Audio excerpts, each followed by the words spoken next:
Welcome to Jump Shots from the Goal Line. I am your host, Jonathan Dugan. I am joined, as always, by Mr. John Henningsen. And as promised, we have an excellent guest for you guys today. We're continuing our college football previews. We are going to be going over the Big 12 today. We have from LockedOn Big 12, Mr. Josh Neighbors. Josh, how's it going today, man? Thank you for joining us. Glad to be here, guys. Awesome. So, obviously, right, the Big 12 has been in the news quite a bit, a lot with, expansion talk. Obviously, the Big 12 was one of the biggest conferences last year just in terms of teams, kicking butt and taking names, whether it was Baylor or, Oklahoma. Texas is always hot. It's every single year, it seems like the Big 12 gets a little slept on in the offseason because of SEC talk or Big 10 talk. But then when it comes to, the actual football being played, the Big 12 is usually where it's at. So we're excited. Absolutely. The season kicks off. We have week 0 this weekend and then week 1 next week. So, Josh, are you pretty excited for the Big 12 season so far? Yeah, I mean, I think this has been, we always say it's like, wow, what a long off season, but this has really been a long off season. I think, with all like the uncertainty happening right now in college football, it feels like the kind of the safe haven is like once we get to the season, things are okay, things will be okay. So it's nice to actually get here to the season, like take a breath and be ready to go. I mean, I can tell the fans are pretty fired up. The alignment stuff, people still love the realignment stuff. They're always talking about it. They always really enjoy it, but people are fired up and ready for some football. Yeah, I know that we definitely are. The realignment stuff is kind of like NCAA football back when you were playing Xbox in your dorm room and you got to play around with it a little bit. Right. And it's just kind of that in real life. And I think everybody can find some enjoyment out of that. I know John and I talk about it quite a bit because we're definitely more Pac-12 centric on this podcast. So obviously we're very, very intrigued by the Big 12. And obviously we want to see kind of what's good for this season. Obviously last year, Baylor was absolutely incredible. Oklahoma was great. They lose Lincoln Riley. They lose Caleb Williams. So they have a lot of shakeup going into this season. And then Texas, with their recruiting, obviously, the hope is that they would be much better this year too, instead of losing to Kansas. What are you kind of seeing so far this offseason going into the season? Who's going to be the main players going into the season? Well, Baylor was picked to win the league by the media, but it wasn't without, some there was a lot of debate there. I think there's a lot of conversation between Baylor and Oklahoma, and people think Oklahoma State will be very competitive, and Texas is a lot of talent, and then Kansas State is the sleeper. That's not really a sleeper anymore.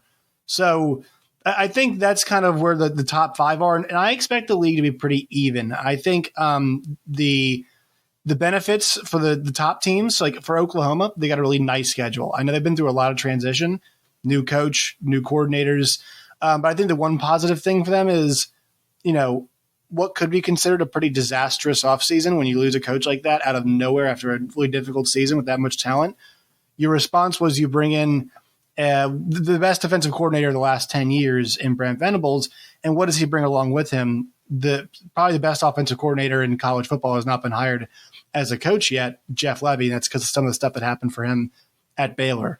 Then you get a guy like Dylan Gabriel, who's familiar with the system that Jeff Lebby runs. And, your offense should be pretty good. Your defense should probably be better at tackling, and your recruiting still stays where it is. So I think Oklahoma's in a good spot in their schedule. They should be favored in probably 11 of their 12 games. Right now, they're not favored against Texas, but that game's a crapshoot, and Oklahoma's had some pretty good success against them. And then Baylor's got a really good offensive and defensive lines, but there are a lot of questions for me outside of that. Blake Shapen, their new quarterback, I think will eventually give them a higher ceiling than they had with Gary Bohannon.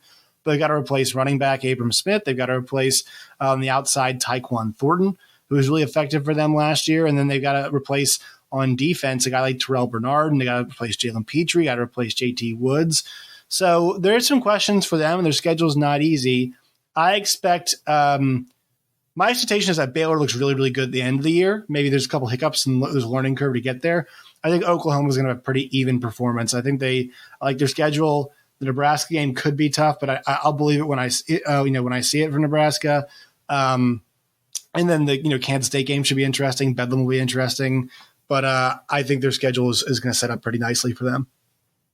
Do you think a guy like Brent Venables, obviously he's an Oklahoma guy from way back when, comes over from Clemson, like you said, having one of the best defenses for the last decade. But he's a first-time head coach, right? Do you think that he'll have any kind of growing pains this season at all? I know you said they have a pretty easy schedule. And then having Dylan Gabriel is huge after he was on UCLA's campus, decided last minute to come to Oklahoma.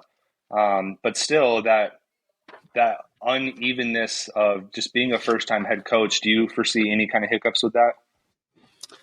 Sure, there'll be some, but I think, like we saw it with Dave Aranda, but he adjusted pretty fast, and it's easier to adjust at a place like Oklahoma for a guy who's been there before, right? I mean, this is a guy who won a national championship as a defensive coordinator at Oklahoma, and has had a lot of success. Then obviously went to Clemson, and that worked out really well for him as well. And, won a bunch there, recruited really well there. And just, there's an adjustment that you have to make. I mean, I think it's why you saw the Cale Gundy thing go down the way it did, is because that was the first tough decision he had to make. And he wanted to maintain positivity. And I think that was the right move, considering that he's a first-year head coach and he's trying to get things going. So, I mean, there's always bumps on the road. There's learning experiences like the one that he already had. But it sounds like they're tackling once again in practice. Practices are a bit more aggressive. I think the transition for him will be an easier one. He's got to watch a lot of really good – he's got to watch Bob Stoops and Dabo Swinney do it, so I think he's going to be okay. I don't think it'll take too long for him. That's good to hear, absolutely. And then obviously by the way, the in-game stuff we'll see, right? That's like that's the big thing for every coach. Like we have to see what kind of in-game manager you are. I mean, Dave Aranda was awful with game management in that first year. I mean, the amount of punts they had from awful places. I mean, the game management's the big thing we'll see. But I think everything else he's fine. Right. And then obviously with Sark down there in Texas, right? Like he had an awful first year. If we're going to keep it, completely honest, losing at Kansas is unacceptable. And then just with the amount of talent they even had on the roster last year, I mean, we're big Bijan stands on this podcast because we're from Tucson, and he has arguably one of the greatest offensive weapons in college football today. Do you think that he's going to be able to bounce back now with the new quarterback, Quinn Ewers, and do you foresee them actually making some real noise this year?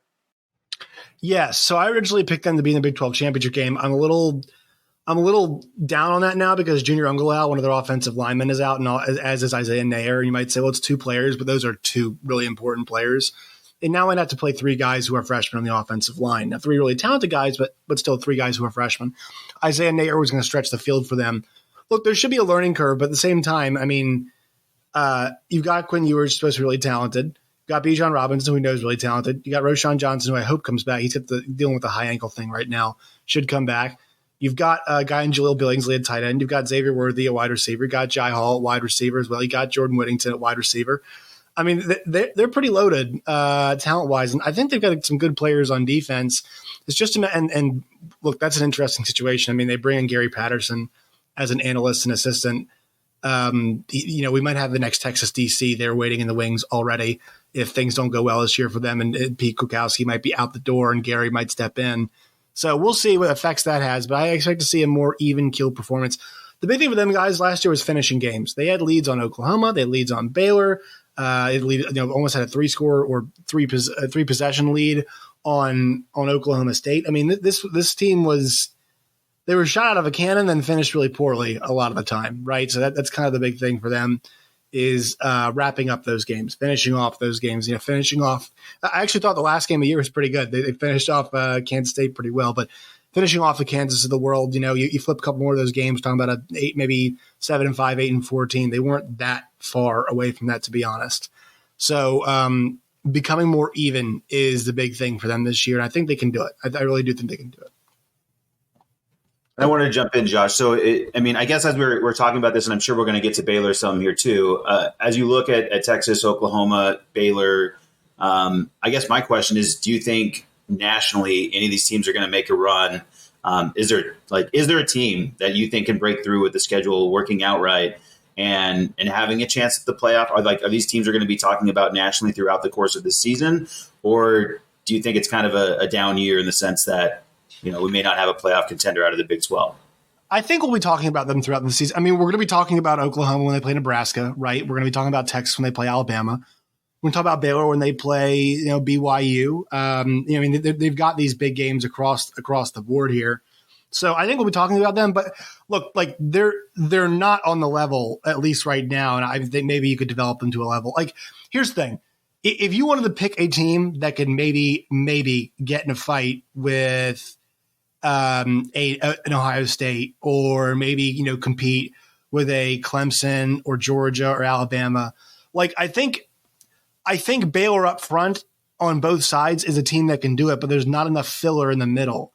And then for Oklahoma, they could, because their schedule, they could get there to those games, but like I don't think they're a good team all the way around. I think Oklahoma probably at this point is one of the more well-rounded teams in the league. They can do a little bit of everything for you. They can block a little bit up front. We'll see the defensive line's the one place that I'm worried about.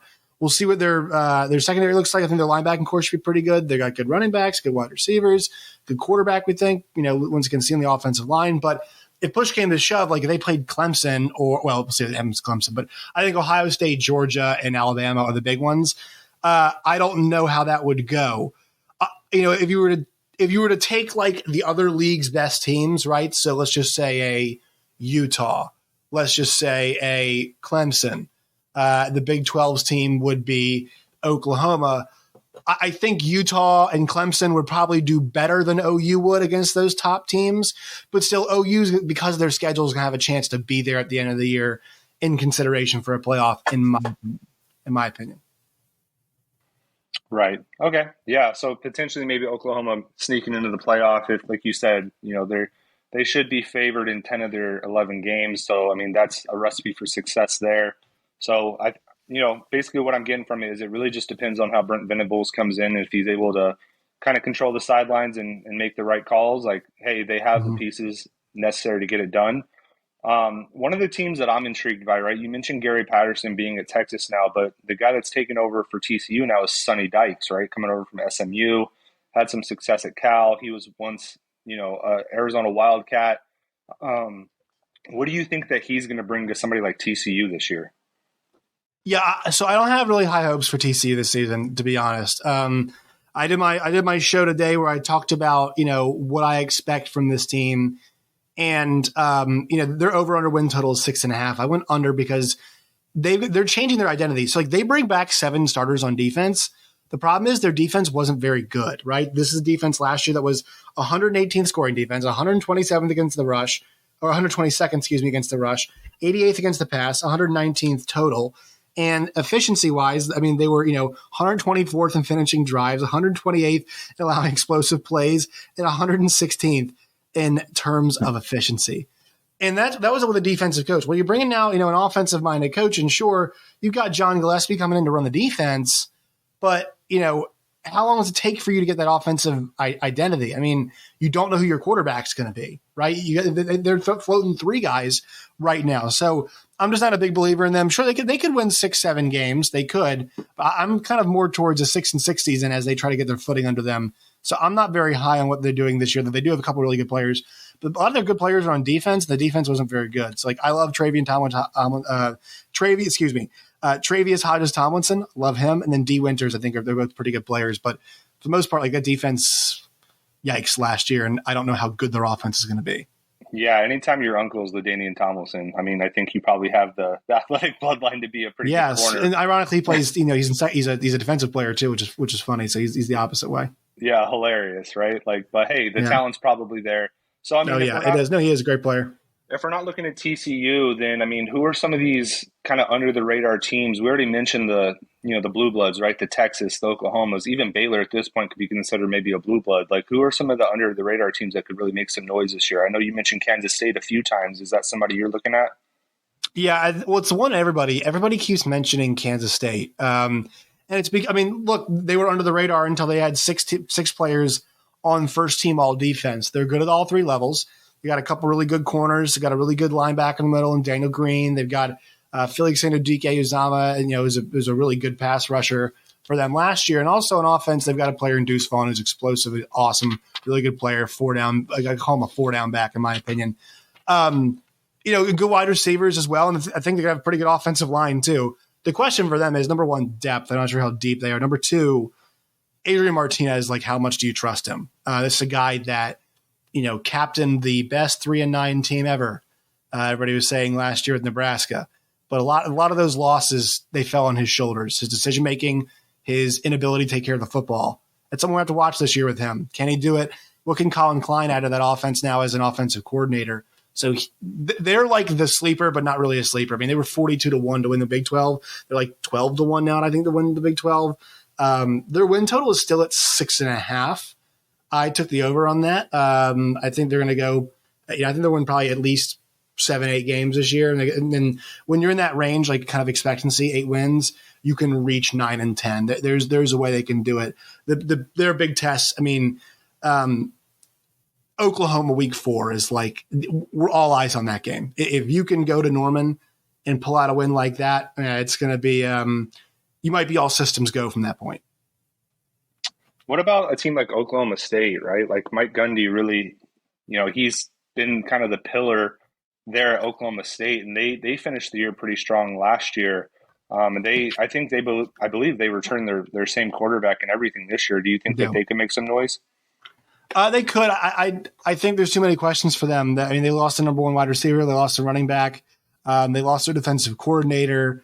They lost a lot of really good players in their defense. If you watch Hard Knocks now, everybody's watching Malcolm Rodriguez right now. He's kind of a star on that show. Rodrigo. Rodrigo. He was a complete stud at Oklahoma State. Colby Harvell-Peel, their outstanding safety last year, complained that, hey, I can't tackle anybody because this guy's mopping up everybody. And both those guys are gone now. Christian Holmes is gone from as well. Their defensive line is going to be really good. And if their defensive line wrecks shop and Spencer Sanders becomes better, they'll be in great shape. But Spencer Sanders really has not improved. We'll see how good they are. But week 4 against Baylor on the road, I guess we'll see the rematch for them of last year's Big 12 championship game. First part of their schedule is pretty easy. They've got Central Michigan, Arizona State, and Arkansas Pine Bluff. Then it's at Baylor, Texas at home, and TCU on the road. That's pretty nice. The back part's tough. Trips to Kansas State, trips to Oklahoma, West Virginia, Iowa State, and Texas. Schedule's good. It sets up for them. They could win. I'm kind of looking right at 8-4 for them. I think is kind of the place where I'm seeing them this year. 8-4, maybe push at 9-3. But I think they're going to be adjusting a little bit this year. Wow. Yeah, totally. You know what I'm kind of gathering from this? We've talked to a few guys from the SEC. We've talked to somebody from the Big Ten, and like those conferences are so top heavy, and it seems to be like a couple teams and everybody else. Whereas what I'm seeing with the Big 12, there are kind of like the Big 3, but it seems like the Big 12 is going to be extremely competitive, and I think that's going to make for some really fun football overall, right? Like I can't think of a single team outside of like Kansas that's just going to be an absolute stinker. Am I correct with that? Kansas got better too. Kansas has one of the better backfields in the league, so there's a chance they could pick off a couple teams too. Yeah, it'll be a competitive league this year. I love it, man. So obviously we've been through, quite a few teams, but one of the greatest things about college football, right? And John and I talk about this all the time, is like the storylines that come with college football and what players can bring to that, right? Like individual performances.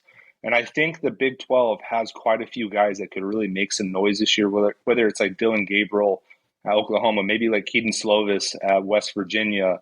Who are some of the players that you're watching out for this year? In terms of like which way you want me to go? Your offense, defense? Anything, man. Yeah. Because look, hey, now we're watching a freaking documentary on a defensive player. Granted, he got catfished, but he was incredible, and that was one of the greatest storylines in college football. So we've seen it that a defensive player can do it, but like anybody, man, like who's catching your eye? Who are you watching out for? Deuce Vaughn's the first player I would watch out for. Kansas State. I think he's got a really good shot. If they kind of have the season that Stuart Mandel thought they might, which is 10-2 is what he projected. That's going to be because Deuce Vaughn, I think he could easily be a Heisman finalist. This guy is an unbelievable. He was a leading receiver last year in addition to being a running back, and they rotated 3 quarterbacks last year. They had no consistency because Skylar Thompson was hurt. So Deuce Vaughn's number 1. Obviously, Bijan Robinson's must-see TV. That's a guy you watch when he's on the field, and you think that's the best player out there. So Bijan 100% is going to be there. I mean, I think there's so much curiosity too with the quarterbacks in this league. You go up and down the entire thing. I mean, Dylan Gabriel at Oklahoma, like, okay, coming off the injury, will he be Dylan Gabriel? Blake Shapen tore it up for part of that game in the Big 12 championship game. Okay, is he going to be that guy? Can he be that guy again? And how long does it take him to get there? Quinn Ewers, there's so much curiosity. Can Spencer Sanders get better? Tyler Shuck at Texas Tech is an interesting guy. He had last year, going into the season, he had the 7th best odds to be the number 1 pick, according to Bet Online, which is a site that we use over at Locked On.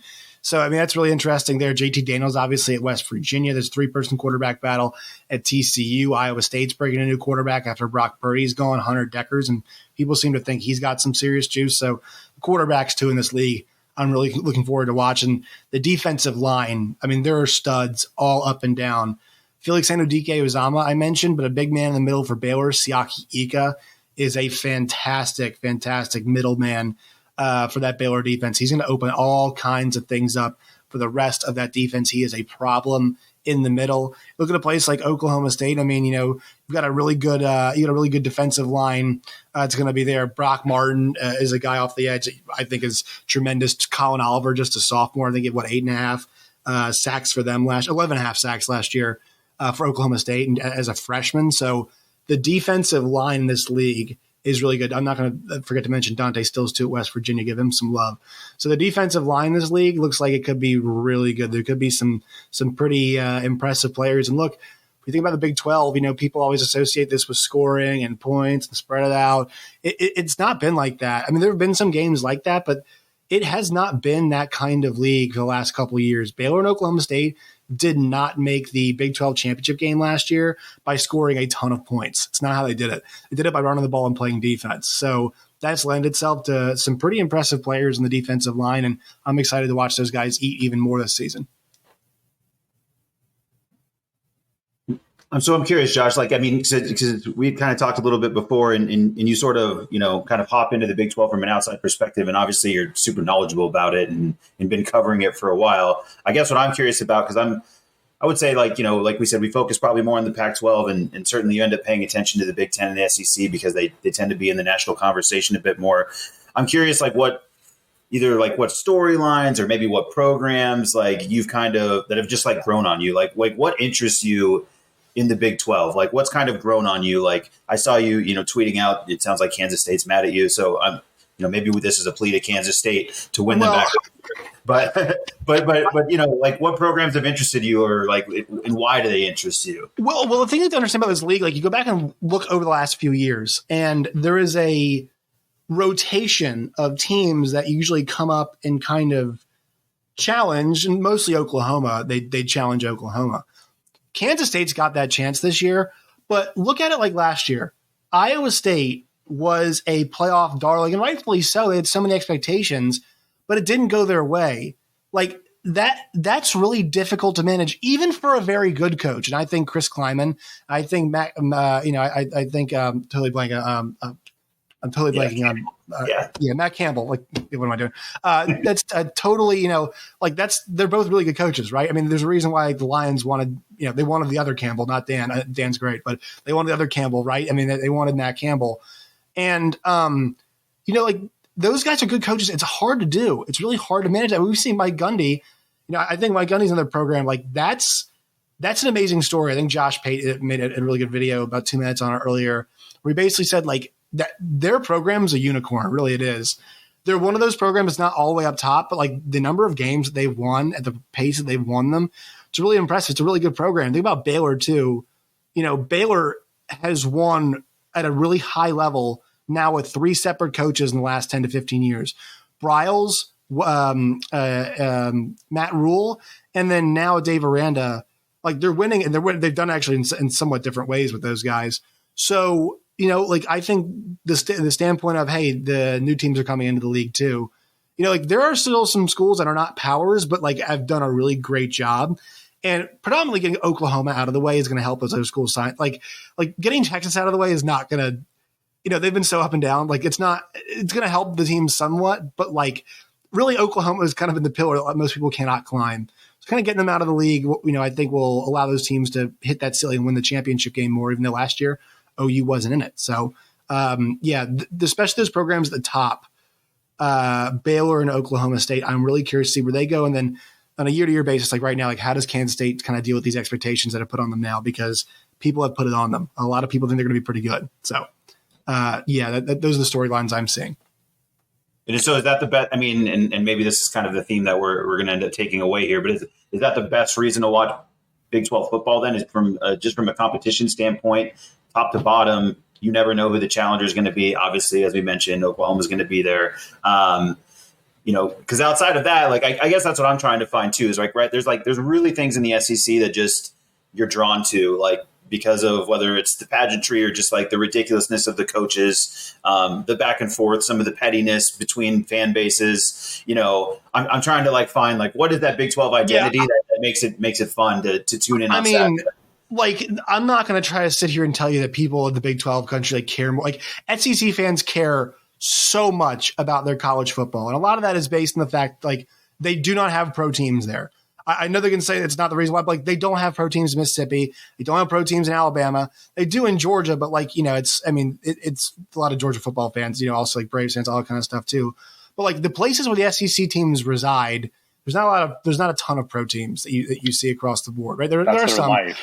That is their life, right? Kentucky. I mean, what is there in Kentucky? Tennessee. It's like, okay, you got the Titans, you got the Predators, Nashville FC, I guess. Like they just and look, they love it. Arkansas and places like that too. Missouri does have pro teams, but Missouri's still kind of a Big 12 school as much as somebody who went there would like to say. So yeah, I mean, like, but the people in Big 12 country love their football. They care a lot. All right, that they do. I mean, it's in Texas. Texas is the heart of high school football. They're going to have, once Houston comes in and takes Texas' place, they're still going to have Texas Tech, TCU, Baylor, and Houston all in this league, all in that state. So, it's rooted in that. I mean, there are great players in this league that are worth watching, like especially the defensive line. I mean, we talk about Will Anderson. He's an alien. He's an amazing player. But like when you go next tier down, I mean, there's a lot of great defensive linemen that are in this league that are that have a chance to be first round type guys. I mean, the guys I mentioned before, like Ika and Felix Anudike-Uzomah, definitely have a chance to be guys. And then, I mean, Texas Tech, they think that their man Tyree Wilson on the edge is going to be a guy like that too. So like, this is not. Look, there's no Patrick Mahomes, there's no Baker Mayfield, and there haven't been now for a couple of years. It's and Kyler Murray and all those guys. And like those guys draw eyes. It's awesome. I wish there was some more in this league, sure. But the style of football has changed. It's still carried over though well. Like when they've gone up head to head against other schools. I mean, Kansas State beat the brakes off Stanford to start off last season. I mean, Oklahoma State put it on Notre Dame late in that game, in that the New Year's Six game. Right? Baylor beat Ole Miss into submission. Now, I know Matt Corral, but like physically, I mean, up front, they got absolutely handled by Baylor in that game. The way the Big 12 is changing, the way it started to play now, like that style can work at the highest level of college football, or semi-highest level of college football. Like once again, there is a plateau that we hit with the Ohio States and the Georgias and the Ohio State, and then the Alabamas. It's unfair, but like I think people don't really realize how great the football is in this league. And it can get kind of, forgotten sometimes. I mean, if Baylor hadn't thrown away that game against TCU last year and got, the Chandler Morris YOLO game, I mean, they would have been 12-1 and probably going to a college football playoff or maybe in the mix for that as well. So, I think the Big 12 was kind of the flag bearer for like, let's not, especially in the future, once we get these two big super conferences, they're going to be the flag bearer of like, hey, college football is national. It's an important sport to a lot of people in a lot of different places. I know a lot of, like the big thing is I watch SEC football. We all do. But if we only care about the SEC and we only care about the Big Ten and we, and it's kind of a tangent and talking about expansion, whatever. But like if you break off the Big 12, the Pac-12, all the AAC, all the places, like guys, why would I watch SEC or Big Ten games if my schools that I cared about, like if, say you went to Kansas State or whatever, or you guys, in your case, Arizona, if Arizona can't compete with Alabama, if Arizona can't compete with Ohio State, like they're just not allowed to play them because we're in a different league or whatever. Why should I care what happens to Alabama or Ohio State or Clemson? Oh, it's good football. Well, you know what I can do? I can also watch really good football on Sundays. Actually, better level of football on Sundays. So that's the thing to me. Like that's what makes college football amazing. Is like we can all care about our teams, and that allows us to watch other teams. I like to watch Ohio State and Michigan. I like to watch. I like to watch Alabama versus Clemson, but I went to Missouri, so I'm going to watch Missouri play Kansas State because I'm really fascinated. I want to watch Baylor play Oklahoma State. I want to watch Arizona play Arizona State. Like, I want to watch those games, but we shouldn't exclude those other teams from the kind of the table here. And that's what I'm afraid with the way that we're going. So I think the big thing is for the Big 12, keep playing football the way you are, keep being a competitive league, and hopefully people watch because it's fun. I don't think everybody just wants to watch Alabama and Clemson every single weekend. Like, it's not really like what I want to see if we go towards that kind of super league type model. Yeah, I totally agree. Right. I mean, I think if folks have been listening along to our podcast, our whole point has been there's like no such thing as a bad college football game. And I don't care like what conference you're attached to. Again, I mean, a Missouri fan and an Arizona fan. I mean, I think we're proof that there's football to watch regardless of, the level that it's at. So I guess with that, though, I mean, and I think it kind of steers towards the direction of realignment. I know you've been talking about the realignment quite a bit. Are you optimistic about the Big 12? And if so, where do you think they will be reaching, or maybe where they should be reaching? Obviously, we're in the Pac-12, and Arizona kind of is, in the conversation, out of the conversation. The Pac-12 is in the conversation, out of the conversation. Wilner saying one thing, Shear saying another thing. I know you have your fingers on all of it. I'm curious to hear you kind of, help us sort it out, because I'm, probably up and down with it every day, but I know you're living in it. So I'll tell you this, like, the fans love it, man. Like, those videos, I mean, the reason why my stuff got really popular, or relatively popular, not really popular, but a lot of my content has done really well this summer. It's been all realignment related. I mean, USC and UCLA, it's weird to say this, USC and UCLA, two Pac-12 schools, going to the Big 10 was the best thing that's ever happened to the LockedOn Big 12 podcast, right? It's one of those weird things, right? It's just very odd to say it like that, but that's the case. I think the Big 12 is obviously targeting the four corner schools, right? Oregon and Washington, I don't think want to be a part of the Big 12, and I don't blame them. I think they'd rather go to the ACC or the Big 10. So I think the Big 10, here's what we know right now. The Big 10 has made it clear through Kevin Warren, through also expansion as well, but Kevin Warren said this past week with Brian Gumbel.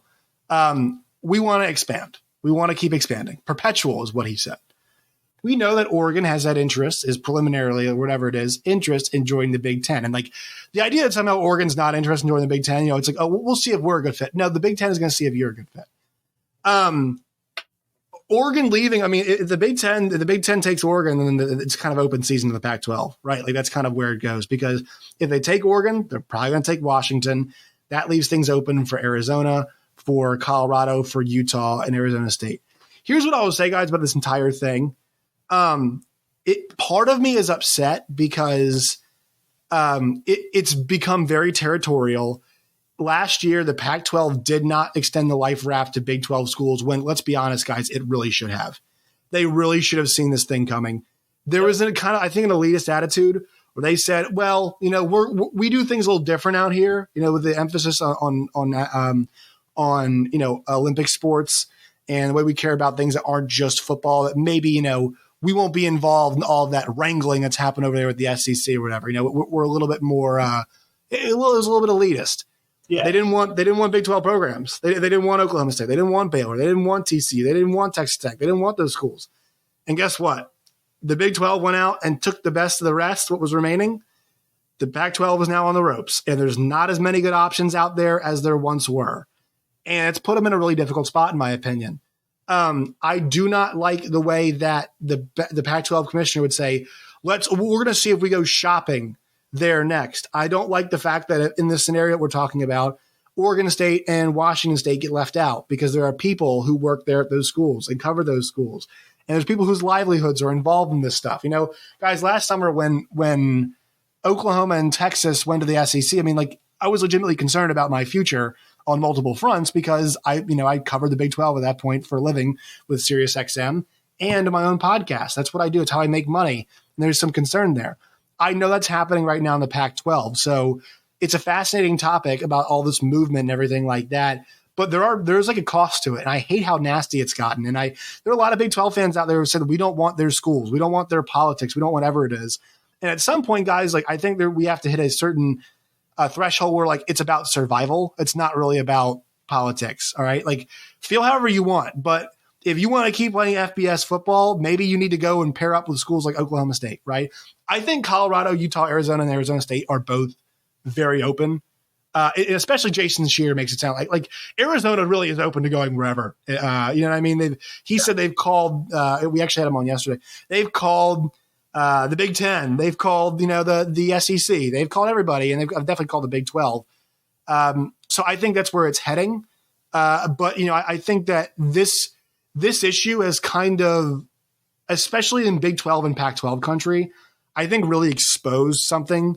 Like I think it's honestly beyond football too, which has been really interesting to me. Like almost the anthropology part of college football, the differences in terms of politics and how people view like what Cal and Stanford would do to the Big 12.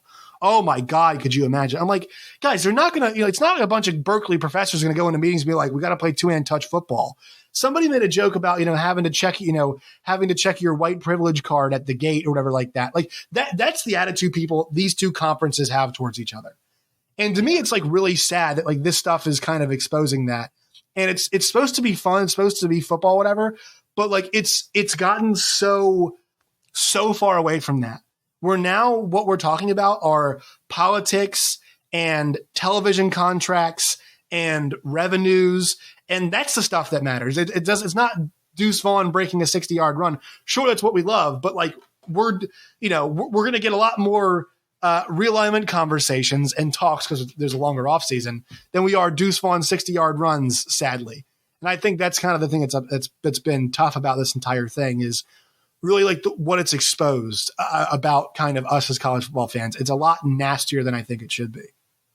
Yeah, I know every time that we've ever looked into realignment as a Pac-12, school, Pac-12 fan, I agree with you, Josh. It always comes down to something really stupid, right? Whether it's like, I know the Pac-12, you kind of mentioned, right? The Big 12 was on the ropes last year. It seemed like they were on their way out because of the two biggest revenue schools were leaving for the SEC. And I remember hearing stories about like, oh, well, would the Pac-12 bring in, Texas Tech or Houston or TCU? And it was always like, no, they wouldn't because TCU has a religious, alignment with it, or they're not a research school like Houston or something. And it does suck that it does come down to that, right? Because like, just like John or I, or you and I, like when we think about it, when I think about, freaking like, I don't know, like Utah being able to play Oklahoma every single year, or not even Oklahoma at this point, but Utah and Baylor every single year. Like that sounds incredible to me. Or like from a basketball standpoint, Arizona playing Kansas every single year. Like that gets me out of my seat. Like I would love that.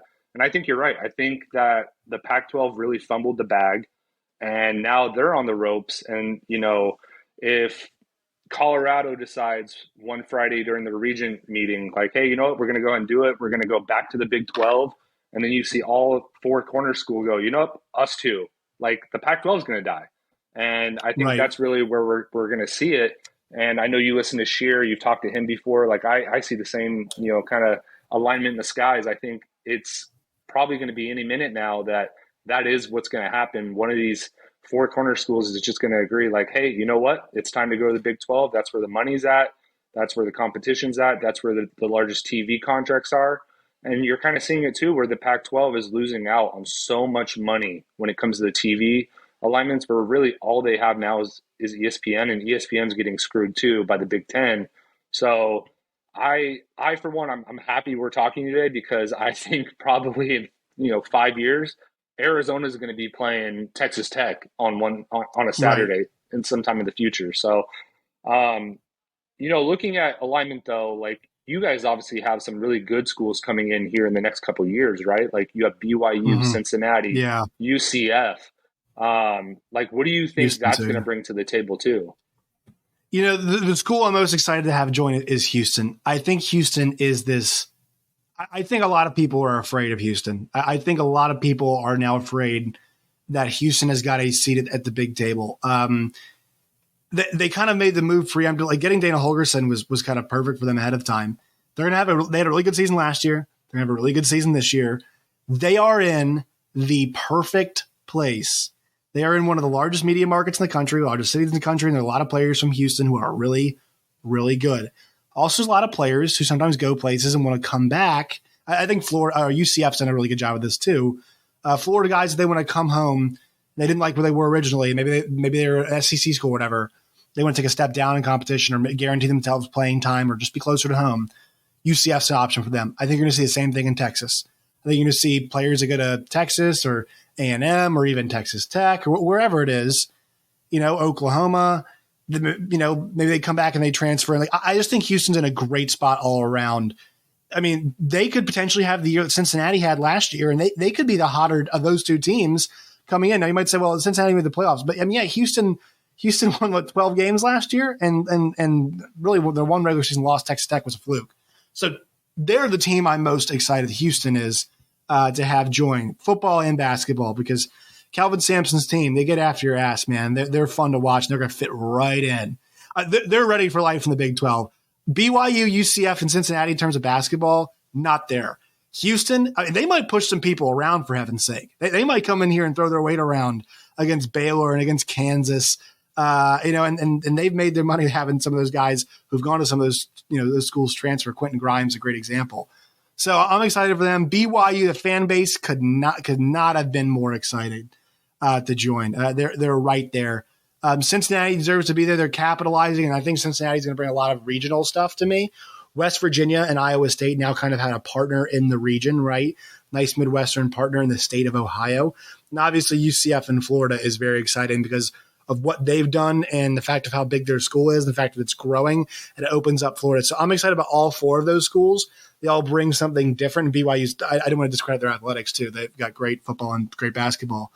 So I think it's exciting. I think all of this is really exciting. I think they got four really good brands and I hope they add, more schools. Once again, the big thing is I don't want schools to be left out. I feel really bad for people who are Oregon State and Washington State fans.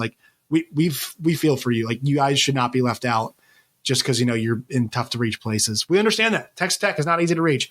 West Virginia, I drove there last year. Not an easy place to reach. You know what I mean?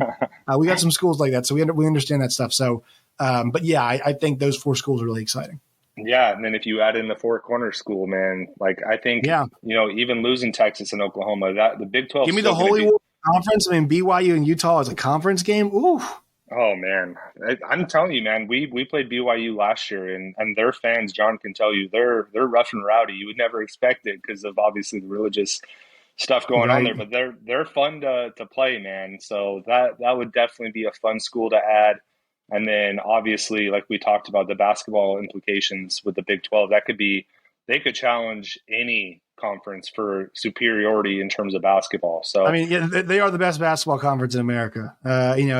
People might give you the ACC or they say the SEC. No, I mean, the last three national championship games that were played, Texas Tech was just, was right there on the precipice of winning against Virginia. No dice. And then Baylor comes back and wins in 2021. And then in 2022, you get KU winning. And also, Kansas probably would have won the 2020 college basketball tournament. Then they look great heading into that tournament. So, yep. And if you had some blue bloods like Arizona or, an ASU fan will tell you they're a blue blood, but they're not. But that could definitely be fun in terms of basketball. But, man, the football is also just going to be just as electric. So, yeah, like I said at the beginning of the show, man, this is kind of reminiscent of NCAA football back in the day, but I'm here for it. I'm so excited. I'm looking forward to some Big 12 football. John, do you have any more questions for Josh before we let him go? Yeah, I would just say, is it, are you more excited than for Skyline Chili or the potential of, the Mexican food in Tucson? I guess that's kind of the decisions that are in your future here, Josh. It depends on the time of year. It depends on the time of year. If it's the winter, then I'm going to be going, I'm going to go in Skyline Chili. If it's springtime, I'll be excited for or fall. I'll be excited for that, for the Mexican food. But I mean, I feel like nothing heats you up better in the winter than a nice bowl of chili. Wait until you have some pozole in Tucson, my man. All right. I'll take your word for it. Yeah, as I say, if we do align here and ultimately it does shake out, I mean, one, I'll be super excited for the basketball, but we'll definitely have to, have you get us caught up on the Big 12 again. So we appreciate it today, and it's definitely I guess we got some bridges to build, man. I didn't, us Pac-12 snobs, man. We're just kind of the worst. It's not all of you all. It's not all of you guys. It's not all of you. There's some Big 12 snobs as well who don't want anything to do with those West Coast politics. So I think this means our mascot gets his guns back, though. You know what I mean? Like I think that'll fit into the Big 12 a little more. Like I think you would. I think you definitely would. We're gonna have to play back up. Yeah. So give Wilbur his guns back. Always something I like to push for. If we get the Red Raider with his 6 shooters and Wilbur gets his guns back, can you imagine the sideline antics that are going to happen once we join the Big 12? Well, there might be some upset people involved in that as well. I think the sideline antics would be fantastic. Awesome, Josh. Well, you've been an excellent guest. Guys, you can follow Josh on Twitter at @JoshNeighbors_. You can find him on LockedOn Big 12. And then, Josh, do you want to plug your SiriusXM show real quick too? Yeah, Big 12 today is on 3 to 6 Eastern and then 2 to 5 Central every Monday through Friday on SiriusXM channel 375. Perfect. And you Pac-12 fans, you might want to, get a SiriusXM subscription because it might be happening real soon. And, they do have the Pac-12 channel too. If you're a Pac-12 fan, you want to get more Pac-12, there is a Pac-12 channel. Perfect. There you go. You can, knock out 2 birds with 1 stone with that. Yeah. But yeah, guys, I know we have a lot of Pac-12 listeners. Check out Josh, on LockedOn Big 12, and get your content and get ready for it. Cause I think, that train is about to leave the station in Arizona and some of the other Four Corner schools are going to be jumping on board. So Josh, again, thank you so much. You've been an excellent guest and, we'll be looking forward to these week 1 matchups next week. Yeah. Looking forward to it, guys. Thank you so much. Have a good one. Bye.